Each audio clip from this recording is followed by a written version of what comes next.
近年嚟，北上消費已經成為香港人週末生活嘅常態。喺眾多消費項目中，按摩水療無疑係重頭戲。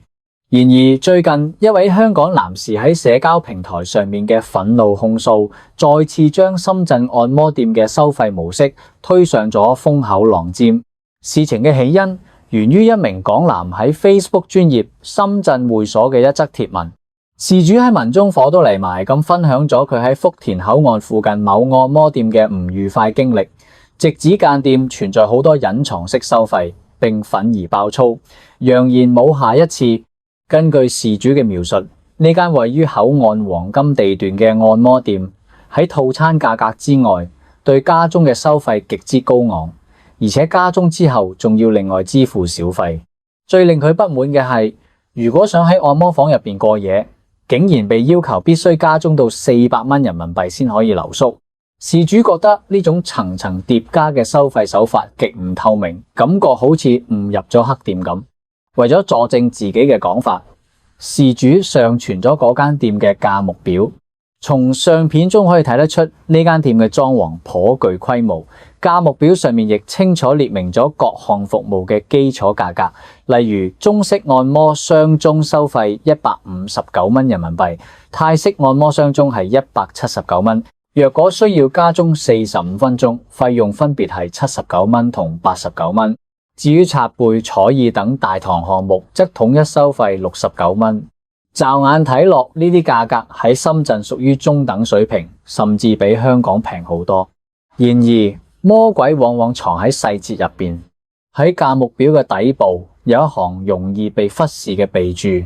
以上價格以人民幣定價，所有消費加收15%服務費。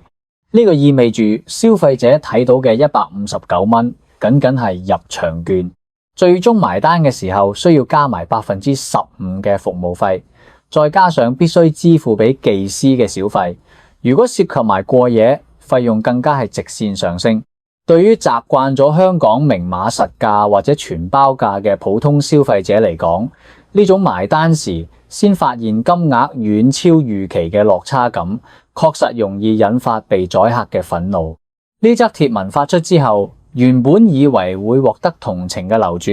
卻意外引嚟咗大量老手嘅嘲諷。評論區嘅風向並非一面倒咁支持投訴者，反而充滿咗你太年輕啦，第一次按摩博俾人笑你無知等留言。點解會有咁樣嘅反差？呢度就涉及到咗深圳按摩行業中香港新手未必知曉嘅潛規則。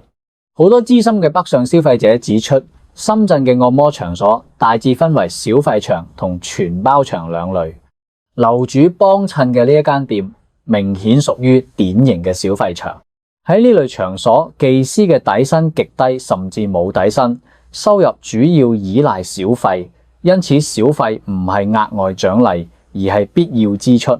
同時，呢類裝修豪華、位於口岸附近嘅大型會所，往往會收取服務費嚟維持營運成本。呢啲喺業界係行規，並唔係針對某個人嘅殺豬盤。至於樓主最火大嘅過夜費問題，網民們亦俾出咗合理解釋。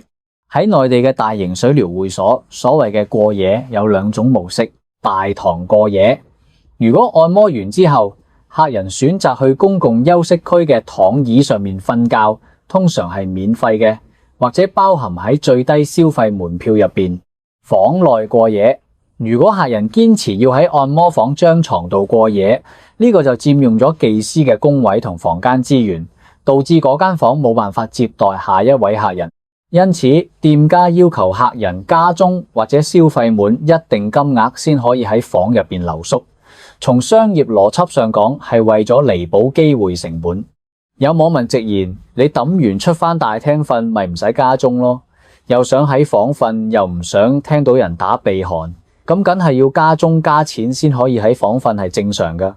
呢番話雖然刺耳，卻道出咗行業運作嘅實情。呢次爭議亦成為咗一堂生動嘅北上消費課。有經驗嘅網民紛紛教路，為新手提供咗避坑指南。首先係購票渠道，老手們建議入店之前應先喺美團或者大眾點評等內地主流生活服務 App 上面睇下團購券。呢啲平台上面嘅價格通常比到店支付更優惠，而且條款列得比較清楚。但係即便如此，都要仔細閱讀購買數字，睇清楚係咪全包價，使唔使另付小費或者服務費，否則依然可能面臨引頸就落嘅局面。其次係心態調整。雖然坊間流傳住專劏港燦嘅講法，即係部分技師或者店家認為香港人人傻錢多，背地裏嘲笑港人係水魚，甚至喺服務團購客人嘅時候會出現出神掌嘅情況。但呢個並唔係普遍現象。客觀嚟睇，任何市場都存在良莠不齊嘅情況。有人認為關口附近嘅店因為唔休客源，服務態度確實不如市區深處嘅店鋪，亦有人建議，若果想追求更好嘅體驗，不妨將目光投向珠海等其他大灣區城市，或者避開人流最密集嘅口岸區域。儘管存在上述嘅收費陷阱同文化差異，儘管偶爾會有好似樓主咁樣嘅投訴出現，但一個不爭嘅事實係，香港人北上按摩嘅熱潮唔單止冇冷卻，反而越演越烈。每逢週末，深圳各大水療會所被港人擠爆已係常態，甚至有深圳市民凌晨4點去按腳，發現大堂入面全部係講廣東話、扶老攜幼嘅香港人，一度以為自己夢遊去咗香港。技師們忙到不可開交，甚至出現咗排隊3-5個鐘先至安排到技師嘅情況。呢個背後係深港兩地服務業性價比嘅巨大鴻溝。對於月薪上萬嘅香港打工仔嚟講，深圳水會嘅價格雖然喺內地人睇嚟唔便宜，但對比香港依然具有降維打擊嘅優勢。喺深圳花上300-500蚊甚至700-800蚊買個高檔套票，換嚟嘅係24小時嘅一站式度假體驗。呢個唔單止係按摩，仲包括咗浸浴、蒸桑拿、無限供應嘅水果嘢飲、棋牌室、電玩、電影院，甚至解決咗一晚嘅住宿問題。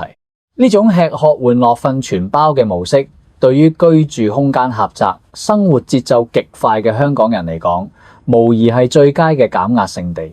反觀香港，同樣嘅價格，可能只能喺一間狹窄嘅店鋪入邊做45分鐘嘅普通按摩，冇寬敞嘅休息區，冇免費嘅水果嘢飲，更莫講話過夜啦。如果想要達到深圳水會嘅設施標準，喺香港嘅消費恐怕要以數千蚊計。點解香港冇辦法複製呢種模式？呢個並唔係香港商家唔想，而係客觀條件唔允許。首先係成本問題，香港寸金尺土嘅租金同遠高於內地嘅人工成本，注定咗服務業嘅高定價。要維持一個擁有大堂、餐廳、多個按摩房嘅大型會所，其營運成本係天文數字。其次係牌照制度，呢個亦係導致香港按摩業難以形成豪華會所嘅關鍵原因。喺深圳，一間水療會所可能只需要辦理綜合性嘅營業許可同通過消防驗收，但係喺香港要實現按摩加餐飲加娛樂嘅綜合業態，需要申請嘅牌照多達21種。想要提供餐飲，需要食肆牌；想要放幾張彩球或者麻雀台，需要遊樂場所牌。呢種複雜到令人崩潰嘅行政門檻，除咗資金雄厚嘅大集團，普通創業者根本無力承擔。最後不得不提嘅係服務態度，呢個亦係近年嚟港人對本地餐飲服務業詬病最多嘅一點。喺香港，唔少餐廳因為追求翻台率，服務員對客人缺乏耐心，催促落單、催促埋單，甚至俾面色睇嘅情況時有發生，令人感覺花錢買罪受。而喺深圳乃至廣州等內地城市，服務業普遍推崇顧客至上，從入門嘅問候到用餐時嘅周到服務，呢種情緒價值嘅滿足感係單純嘅商品交易冇辦法替代嘅。港南路斥福田按摩店事件只係深港融合大潮中嘅一朵浪花，佢提醒咗北上嘅港人喺享受低價優質服務嘅同時，亦需要了解當地嘅消費規則，學識使用內地嘅互聯網工具，避免因資訊不對稱而產生誤會。同時，呢個亦都俾香港嘅服務業敲響咗警鐘。當深圳憑藉平靚正嘅價格同皇帝級嘅服務，成功將自己變成咗香港人嘅後花園同週末睡房時，香港嘅業者除咗抱怨生意難做，或許更應該思考點樣喺成本高企嘅現實下提升服務質素，留住本地消費者嘅心。